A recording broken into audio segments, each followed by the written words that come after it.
μπακλαβάς. Τώρα βάζουμε, έχουμε βάλει ήδη 20 φύλλα, κάθε φύλλο και λαδώνουμε. Στο λάδι έχει κάτι άλλο? Όχι. Ωραία. 20 φύλλα μετρημένα κάτω. Φύλλο προς φύλλο βάζαμε μόνο λάδι. Και τώρα, τι λάδι? Ηλιέλαιο. Και τώρα βάζουμε καρύδι. Το καρύδι τι έχει? Κανέλα, γαρίφαλα, μισοκάριδο, φρυγανιά.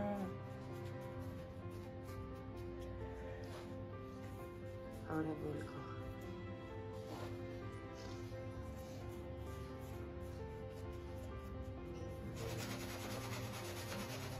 Εδώ το χτύπη της καρδιάς μας. Για χωρίς το φυλλό. Τώρα ρίχνουμε τρίματα από πάνω, από το καρύδι και μετά θα βάλουμε τα φύλλα. 20 φύλλα, ένα προς ένα λάδωμα. Έτοιμο λοιπόν, κατάψυξη για να παγώσει.